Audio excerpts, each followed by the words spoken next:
Don't have to wind up thinking the same. If together we move beyond the blame. Oh, where do we go?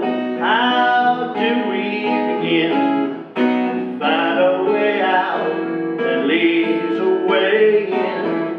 We're right and we're wrong are nothing but names of the anchor beyond the plain.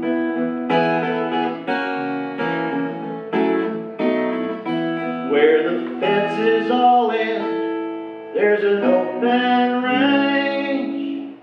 I'll meet you out there beyond the plain.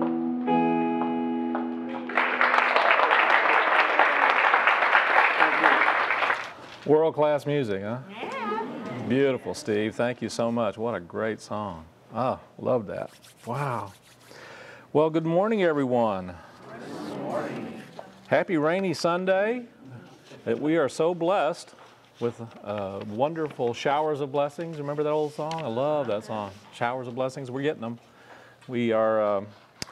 It's really interesting, and you guys, I've talked about this a number of times, how the difference in my feeling and attitude toward rain since I moved here. From Seattle. From Seattle. Exactly. Well, I've been really thinking about and finding myself still oftentimes getting really engaged with a lot of the drama that's going on in our country and a lot of those things that are going on. And it's been a real learning experience for me, and I've really been getting some insights and awarenesses. Doesn't mean that I have necessarily released all of it, but I'm in process.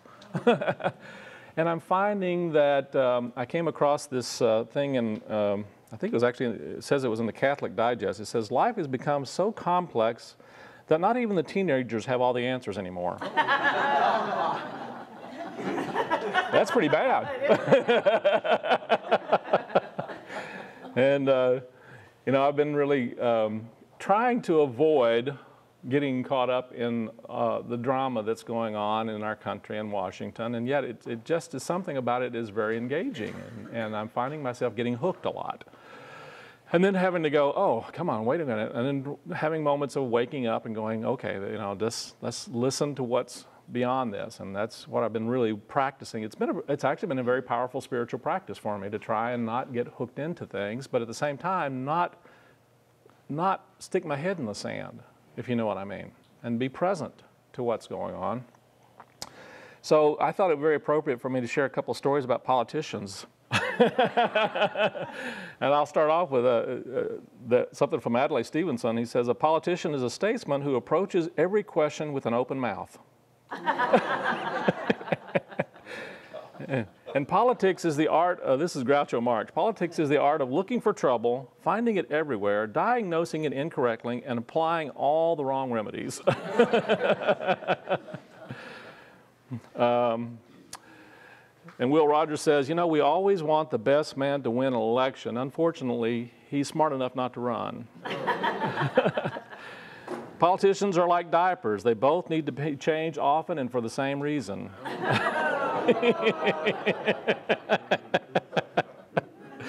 Oh, and Ronald Reagan, of course, great comedian he was.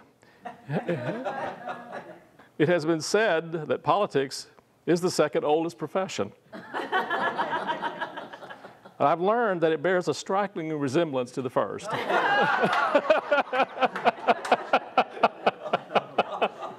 Oh my goodness. And then there's one more from, this was actually from an American Legion magazine. How many politicians does it take to change a light bulb? How many? How many? 2. One to change it and another one to change it back. Anybody, that sound familiar? Well, you know, getting this and really, okay, now that I've got that out of my system. You're welcome. Yes, I'm not sure I've completely got it out, but I'm working on it. So I've really been praying a lot about what has been going on, not only in our national politics, but just what goes on in life in general. And I find that, of course, that, you know, so many times, one of my kind of favorite little one-liner things that I heard Groucho Marx one time say. He once said, "I resemble that remark." And I oftentimes look at things that are going on in life, and I have to remind myself that actually I resemble that remark. I kind of have to look at what's going on in me about all this. And as I prayed about it, I came across this wonderful poem by Hafiz, one of my favorite poets. I want to read this to you. He says, "Forgive the dream. All your images of winter I see against your sky. I understand the wounds that have not healed in you. They exist because God and love have yet to become real enough to allow you to forgive the dream. You still listen to an old ally song that brings your body pain. Now chain your ears to his pacing drum and flute. Fix your eyes upon the magnificent arch of his brow that supports and allows this universe to expand. Your hands, feet, and heart are wise and want to know the warmth of a perfect one's circle. A true saint is an earth in eternal spring, and inside the veins of a petal on a blooming redbud tree are hidden words that Hafiz sometimes, where Hafiz sometimes resides. I will spread a Persian carpet there woven with light. We can drink wine from a gourd I hollowed and dried on the roof of my house. I will bring bread I have kneaded that contains my own divine genes, and cheese from a calf I have raised. My love for your master is such, you can just lean back and I will feed you this truth. Your wounds of love can only heal when you can forgive this dream. Your wounds of love can only heal when you forgive this dream." There's so many wonderful little things in this poem, and so many beautiful awarenesses that just speak to me on so many levels. And I've been thinking about and listening, and what I'm finding is that as I really try to notice and pay attention, which I sometimes do, and sometimes don't, when I find myself being conscious and aware that I'm not being conscious and aware, I've been getting these insights, and I came across, this is one from our class yesterday that really jumped out at me. It says, "Unwanted things cannot jump into your experience uninvited." I went, ooh. Ouch. Yeah. It goes on to say, "Freedom from the fear of unwanted experiences will never be achieved by trying to control the behaviors or desires of others. Your freedom can only be allowed by adjusting your own vibrational point of attraction." So as I think about that, one of the things that I'm hearing in this is that, whatever's going on up there up in Washington and whatever's going on in our lives is really going on in us. That there really is something within us that is a part of this whole thing. And part of, I think, the waking up is there is a recognition that there really is a connection that we all have, and we wouldn't be seeing and experiencing a lot of the challenges and difficulties that are going on in our country today if there weren't something in our psyche that was actually two things. One, helping to create, and two, bringing up within us those things that need to be healed. And it's twofold, and I think it's there for a reason and purpose. I'll get into that a little bit more as we look at our lesson. So, as I read about forgiving the dream, to me, one of the things that it speaks about is that in reality, what we are seeing and experiencing in our lives right now really is a dream. And it's kind of interesting because one of the things I'm finding in this lesson that came to me is we've been doing a number of different studies, and I have pulled together insights from all of the different series that we've been doing and some of the classes we've been doing, and just little ahas have been popping out from all of these things. And to me, I'm finding that there's kind of a coming together of all of these different lessons that I've been talking about that we've been trying to learn together. And this is a great experience and opportunity to begin to waken up even on another level. So when I see that, when I find that things really start coming from things that I've been teaching, that reminds me that, okay, there's another level of this for you to pay attention to. And that when they really start coming together like that, that I am actually moving into and we are moving into a different understanding and energy and a different consciousness about what's been going on and what's going on in our lives. So one of the things that we have worked with is Eric Butterworth's Discover the Power Within. That was a class that we did. And also we've worked with his spiritual economics. And one of the things that Eric really has championed is this idea, this understanding that we see the world not as it is. We see the world as we are. We see the world not as it is. We see the world as we are. And as I reflected on that, it really occurs to me that we are living in a dream of our own making. Think about the work that we looked at with Don Miguel Ruiz, the Four Agreements. One of the first things that he starts out with is that everything that we are seeing right now and experiencing right now ultimately is a dream.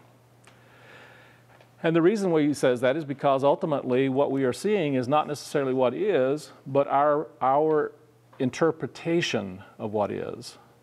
That we're seeing the world through our own filters. We're seeing the world through our own ways of seeing and our own belief systems and our own patterns. And so part of our unfolding and waking up is in recognizing, one, that we're living in a dream. And then, of course, he has the Four Agreements, which are very powerful in recognizing, be impeccable with your word, don't take anything personally, don't make assumptions, and always do your best. Those are the Four Agreements. You guys got those? We can do those, whole other series on those again, I think, because I know that I go unconscious on these quite often, and then when I see them again, I go, oh yeah, right, oh yeah, okay. So it's really another opportunity for us to wake up and realize that there are things that we can do to shift the energy and the consciousness in the dream, and to be able to shift what's going on and to manifest and create the dream differently, and to create the experiences out here in our lives differently, and to be a part of consciously creating that. So what came to me is the drama and the challenges in our life, they show up because they're there for us in some form, in some way.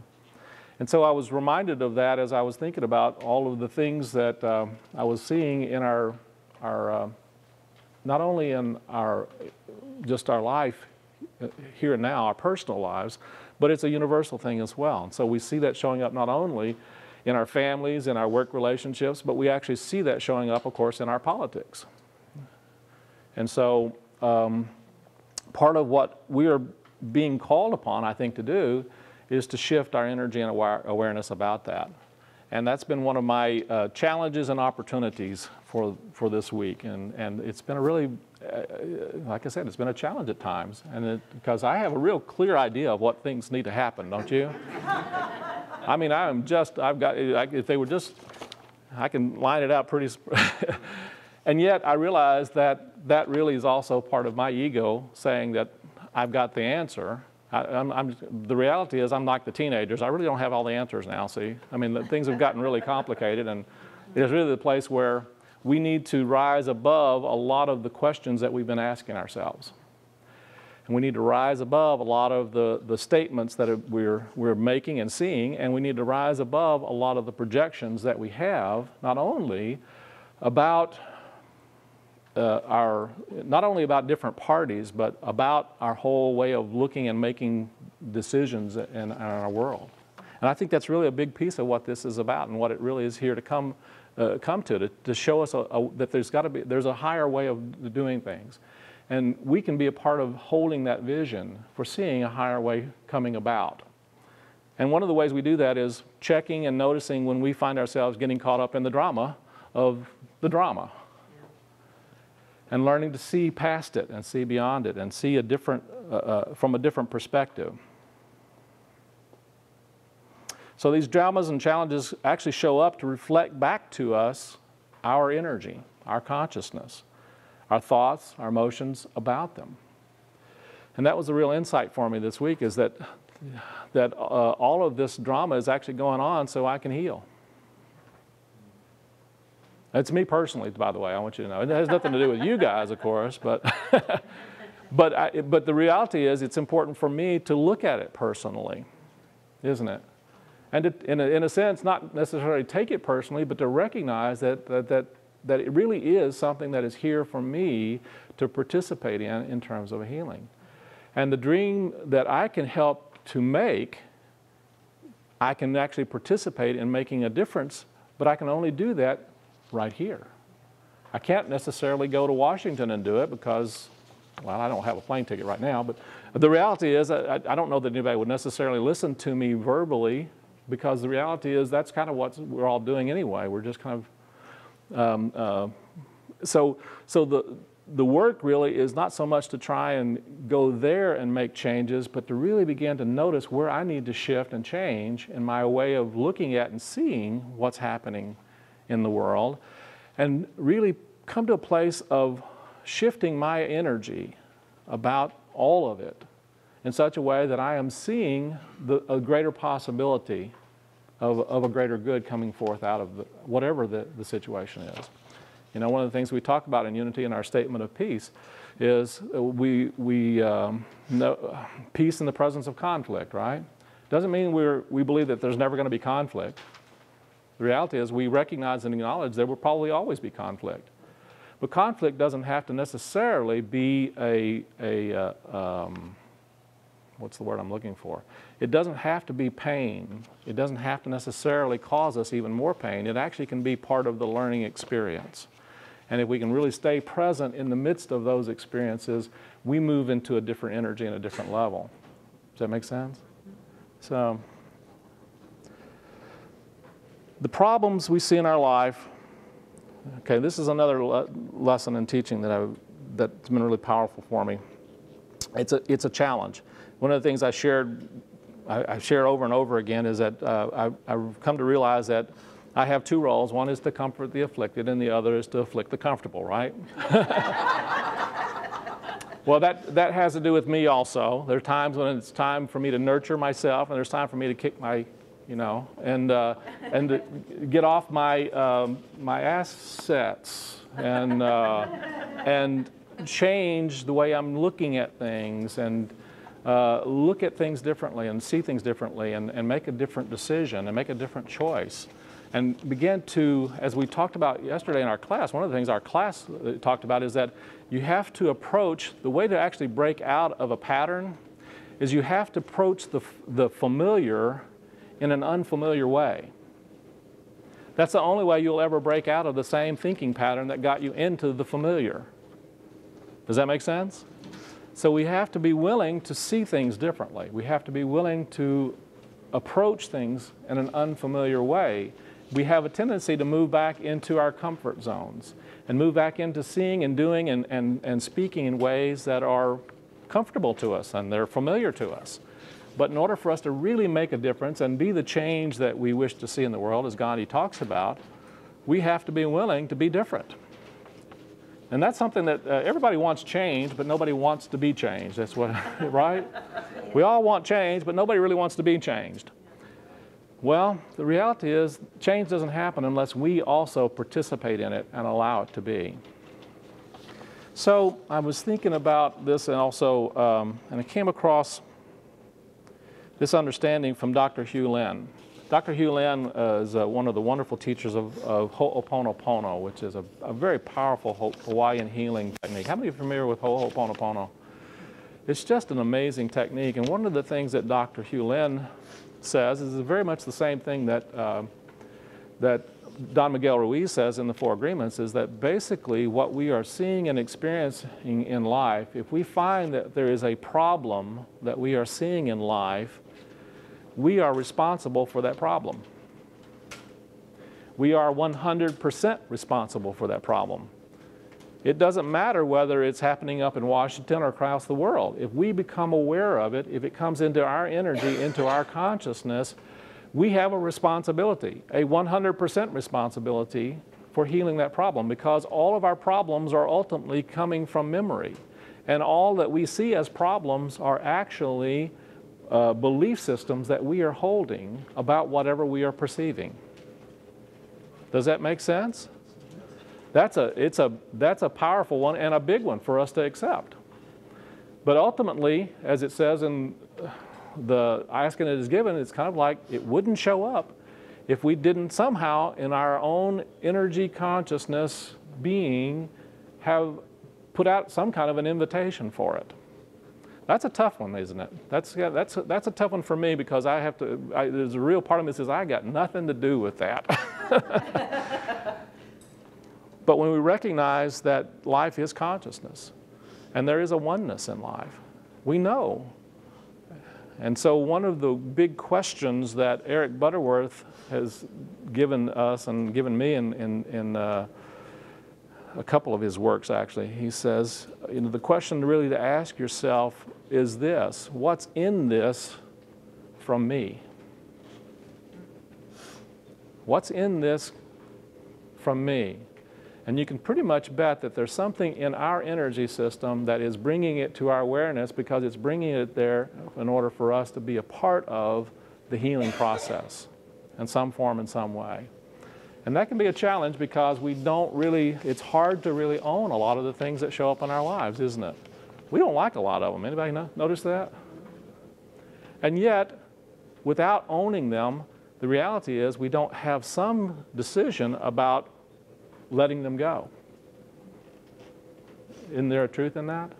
It feels like in order for us to really have the energy and the consciousness and the power to make a shift, to make a decision that there can be something different, there has to be an acceptance that we have that energy and power to invite it in or to let it go. Does that make sense?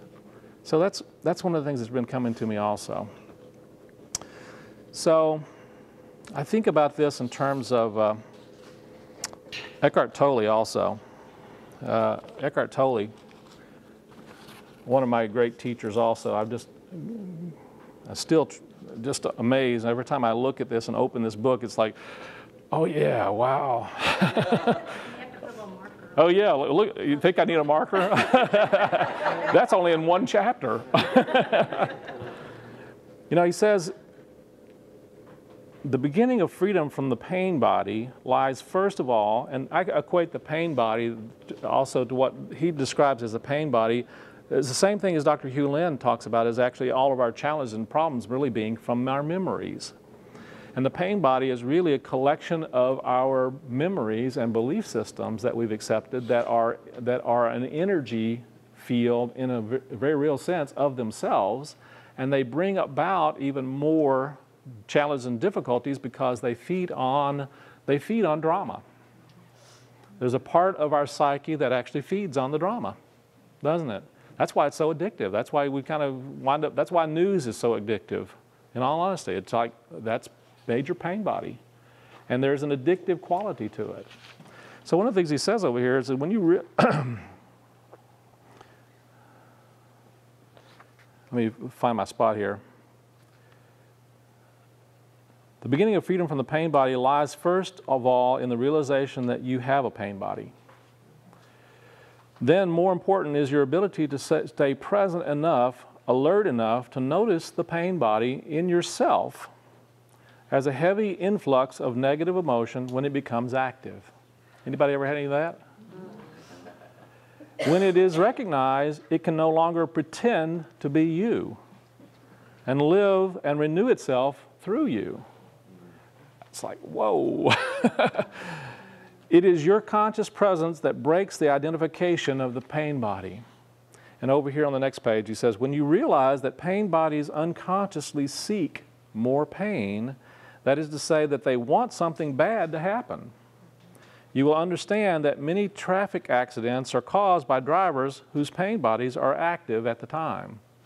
I think that's true not only of accidents, but I think in many ways there is kind of an energy and a consciousness that tends to move us in the direction or move us toward having more of this experience of pain and drama in our lives, because there's something of an addiction to it.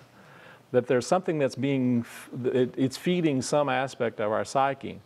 And the way that we recognize and we wake up from that is to wake up from it, is to begin to wake up from the dream and to begin to wake up from the pain of it and begin to recognize that that's not who we truly are. Begin to recognize that there really is an essence within our being that is absolutely free of that is absolutely beyond it. And even when it shows up, to recognize that that's simply part of this energy of this consciousness of the pain body, and it really isn't our essence. So the more we can tune into connecting with our essence, we find that the pain body dissipates. In many ways, it's been called by Carl Jung the shadow. And the way to get rid of the shadow, how do you get rid of a shadow? You shine the light on it, don't you? So light really represents our own awareness. The more we can tune and align our own awareness with the truth of our nature and truth of our being and disidentify with that energy of the pain body, it doesn't mean that we are. So here's a tricky part. Learning how to be present with our nature, our true nature, without necessarily trying to deny the pain body. If we try to deny the pain body see, likes that because it gets to stay hidden. You understand? If we try to deny pain body, we are actually feeding pain body. If we try to deny the shadow, we're feeding shadow. The way to open ourselves up to healing really has to do with turning on the light. That's why I love that forgiving the dream. Forgiving the dream is turning on the light. It's waking up. One of my teachers, Doug Klug, great speaker and just spiritual person and also an amazing consultant for Unity Worldwide Ministries. One of his definitions of enlightenment is catching yourself this much sooner than you did the last time. And I love that because that's really the process, isn't it? That's really the process of enlightenment, of waking up. So I came across this again, another awareness. Complaint-free relationships. Remember this one? You guys who just finished this class? We're still learning on this one as well, aren't we? Wow, just some amazing things for us to learn from. And this is a great refresher, I think, for me. One of the things that Will says is when you declare yourself or other persons to be beyond hope of improvement, you look for proof that your conclusion is correct. And in looking for proof, you will find it again and again. So if we have this idea, this belief system that Washington is broken and is never going to be fixed, we're going to find all kinds of proofs of that, aren't we? And we'll find it over and over again. So I think it really is incumbent upon us to know that we really do have a system that will and can and will work and get beyond our anxieties and fears that it's broken. The reality is I think it actually is working, but I think it's not necessarily working the way we thought it was supposed to or the way we thought it should. And yet if we say that it's completely broken and it can't be fixed, then we are actually feeding that belief system and we're actually helping to participate in the dysfunction of it, aren't we? Wow. Wow. Whew. So one of the things I want to share also, of course, is that one of the powerful things in this understanding of complaint-free relationship is a recognition that we really don't have directly a relationship with others in life. What we have is a relationship with our story about them. Does that sound familiar? And we also have a relationship with our story about ourselves, don't we? And usually the relationship and the story we have about them is some form of the relationship and the story we have about ourselves, isn't it? Yeah. So part of our shifting, part of our learning, part of our waking up, part of our growing is to create a different story. To begin to talk to and of and for and about ourselves in a way that is reflecting our whole nature of spirit, holding ourselves in that esteem, and then also holding all of those in our awareness, not just in our immediate vicinity, but all who come into our awareness in that knowing that there really is only one presence and one power, and yes, that includes those ones that have very differing views than what we have in life. Wow. If we can do that, then we will actually bring into an expression the kingdom, won't we? I really think that was one of the things that Jesus was trying to teach us. when he said, love your enemies. Pray for those who persecute you. Do good to those who despitefully use you. We're getting back to ultimately, nothing and no one is against us. Sound familiar? Wow, all of these things keep coming back from the Eye of the Storm series that we did. There's just so many different great awarenesses for us to tune into. So I want to close with one that I realize is a jam-packed lesson for today, but they just kept coming, and I thought, okay, well, I'm just going to put all these, they obviously need to go together. So today, this was like another one that just, is blowing my mind. As I was praying and listening, and I just opened the book, you know, it's like you do the open the book trick, you know, and there it is. So I opened the book and it says, Missions to Heal the Collective. This is from Radical Forgiveness by Colin Tipping. Remember this series that we did? Boy, I'm still, every day it seems I have an opportunity to learn more about this. While all of us come to heal aspects of our own soul or those of our soul group, some may incarnate with a larger role to play. This may be to take on particular energies that get played out at the social, political, national, and international level and offer large groups of people the opportunity to heal. Wow. Of course, as with all missions, it may not look anything like a healing opportunity.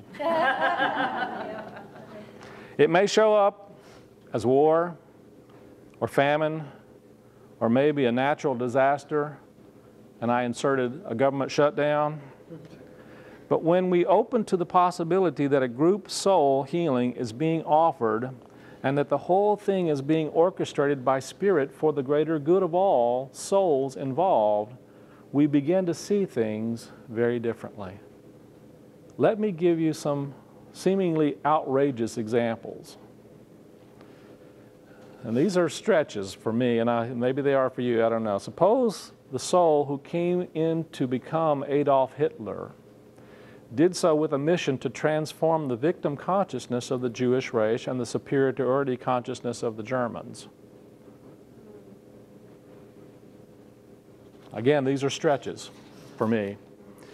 What if Saddam Hussein came in to help American consciousness transform its guilt about slavery and a terrible abuse of its own people? Suppose Slobodan Milosevic, I'm amazed I can actually say that, came in to enable America to project onto him the self-hatred it feels about the ethnic cleansing it has perpetrated on the Native American people in this country. Wow. And what if the Chinese government had to invade Tibet so that the Dalai Lama would be forced to travel the world and spread his beautiful message beyond the borders of his own country? And suppose the soul that was Princess Diana chose to die in exactly the way that she did when she did in order to open the heart chakra of England.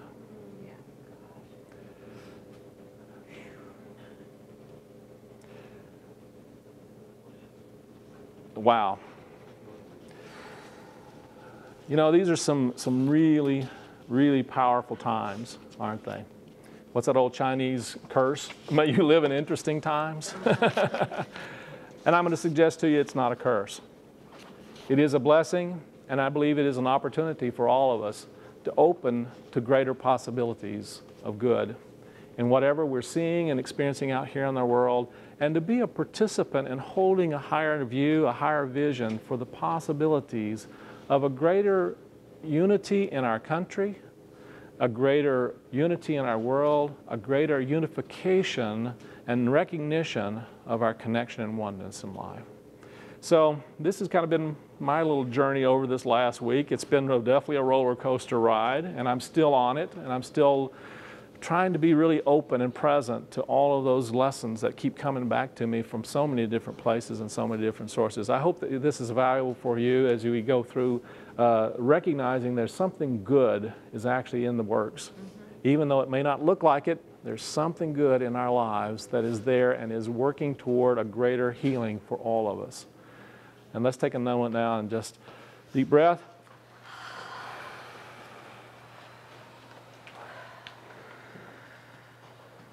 And let's prepare for our meditation time. So let's take a nice deep breath. Breathe into the heart space. And as we breathe into that heart space, just feel whatever energy is present for us right here and now in our hearts.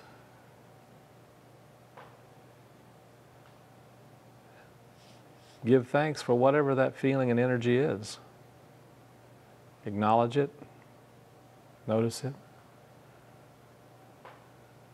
and even bless it.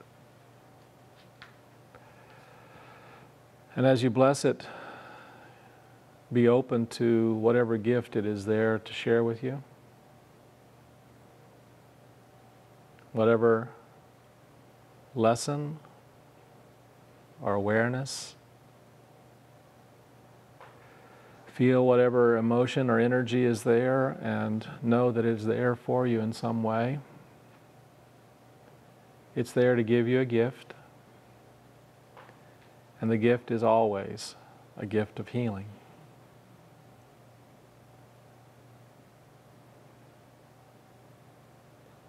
Take a moment now in the silence and the quiet of your being to listen, to feel, to know, and to be present with the gift.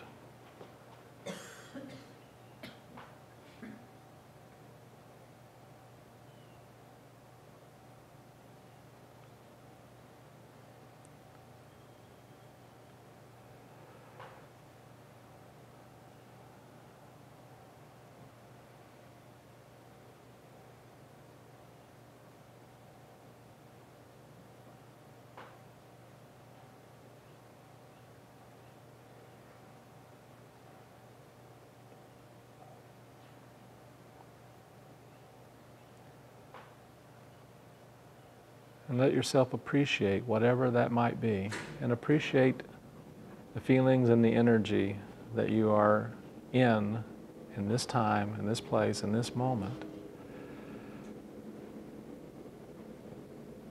And be willing to give thanks for the recognition, the acknowledgement of the here and now, and know that in this, there really is only one presence.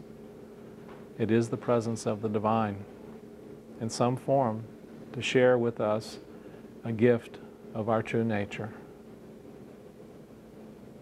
Thank you, thank you, thank you, Blessed Spirit. Breathe in and out. Take a nice deep breath again. Let your awareness be in this room, this time and place. And so it is. When you're ready, gently open your eyes.